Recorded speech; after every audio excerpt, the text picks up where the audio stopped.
The top 5 most evil serial killers of all time. The term serial killer strikes fear deep into the hearts of most of us. The truth is, we can never really understand why serial killers commit horrific acts of violence repetitively. Some studies have shown that many serial killers encompass similar emotional development issues. These killers also tend to be above average intelligence-wise, and in some ways, it seems as though killing acts as a drug for some of these men. Strictly speaking, a serial killer is someone who murders at least 2 people in separate events that occur at different times. Without any form of doubt, serial killers are some of the most deranged creatures on Earth. The question then is, if it is possible for some serial killers to be more deranged than others. Well, as it stands, there's no impossibility there, and the murderers on our list today prove it. Today, we're going to examine 5 of the most evil serial killers the world has ever seen. However, before we go on, ensure that you subscribe to this channel. You should also hit that notification bell so that you don't miss any of our upcoming videos, because with us, you're certain of getting the best information. The men on this list are not just the standard notorious serial killers that are locked up in one prison. These are some of the most horrific and evil serial killers to have been found guilty of their crimes. These killers are on this list either because of the nature of their crime or the sheer number of their killings. Sexual assault, robbery, cannibalism, and of course murder go along with us as we look at some of the most evil serial killers to ever roam our planet. Number 1. Ted Bundy. Ted Bundy is probably the most famous serial killer on this list, as he's known throughout the world for murdering 30 white women whose ages were from 15 to 35 during the 1970s. Ted Bundy is believed to have lured his victims by feigning injuries, such as a broken leg, and then asked the women for help. Possibly, the most absurd part of this story is that all of his victims resembled his fiancée, Stephanie Brooks, with many having the same hairstyle. He reportedly beat and strangled his victims till there was no life in them again, after engaging in rape and/or necrophilia. As if that's not enough, Bundy made it a habit to collect his victims' heads as souvenirs. On death row, Bundy admitted to decapitating at least a dozen of his victims with a hacksaw. It was his girlfriend Elizabeth Cleffer who reported her suspicions about Bundy to the police, and this ultimately led to his arrest. Ted Bundy confessed that he would lie with his victims for hours, applying makeup to their corpses and having sex with their decomposing bodies until putrefaction forced him to abandon the remains.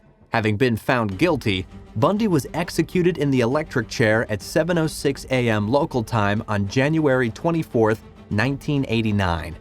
His last words were, "I'd like you to give my love to my family and friends."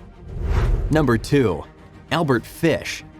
If a single man is dubbed the Brooklyn Vampire, the Moon Maniac, the Werewolf of Wisteria, the Gray Man, and the Boogeyman, there cannot be doubts that he is thoroughly deranged. Albert Fish is the man with all of those names.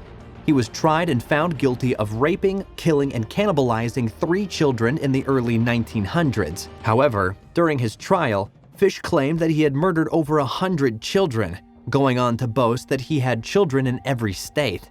What is more sickening is the fact that Fish sent a letter to the mother of one of his victims, 10-year-old Grace Budd. In the letter, the serial killer detailed how he had lured the little girl, strangled her, and then cut her into pieces to eat over the course of 9 days. Fish confessed to 3 murders that police were able to trace to a known homicide, and confessed to stabbing at least 2 other people. He was put on trial for the murder of Grace Budd and was convicted and executed. At his trial, several psychiatrists testified about Fish's sexual fetishes, including coprophilia, urophilia, pedophilia, and masochism. Results of X-rays of Fish's pelvis show needles that he inserted into his skin for sexual pleasure. Number 3. Jack the Ripper. Jack the Ripper may be a name that everyone knows, but no one can be certain of the true identity of the person behind one of the older and most notorious murder sprees. Whoever it really was, Jack the Ripper was the perfect definition of deranged. In 1888, Jack terrified the Whitechapel neighborhood of London by slitting the throats and abdomens of at least 5 prostitutes and leaving them for dead. In some cases, he would remove the woman's uterus. and take it as sort of a prize. It has been a long time, and the longer the years pass, the less likely that Jack the Ripper's true identity will ever be figured out. But the murders have certainly inspired quite a few what-if novels and films. Number 4. Pedro Lopez.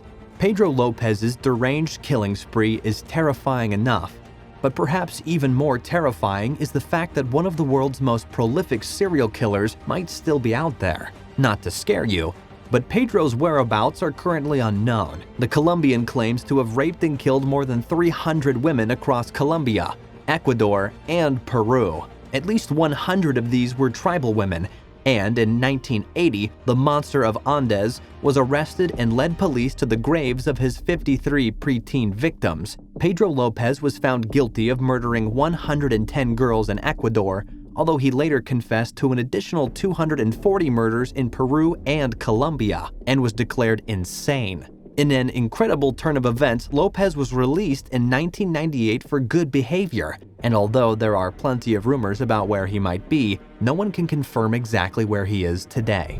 Number 5. John Wayne Gacy. The last name on our list today is that of a construction worker known by his suburban neighbors as outgoing. On paper, John Wayne Gacy was actively involved in politics and even acted as a clown for children's birthday parties.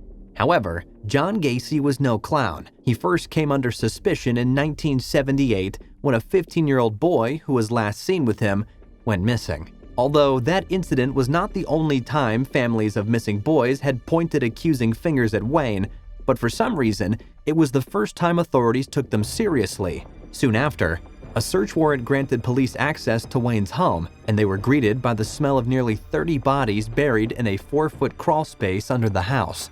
John Wayne Gacy was convicted of 33 counts of murder, with additional counts of rape and torture, and was executed by lethal injection in 1994. There you have it, the top 5 most evil serial killers of all time. Which of these men committed the worst crime? Do you think that their backgrounds in society are a major reason why they turned out the way they did? Let us have your thoughts in the comments section. Are there any other evil serial killers that you think should be in the top 5? Also, be sure to leave a like on this video and hit that subscribe button if you're new.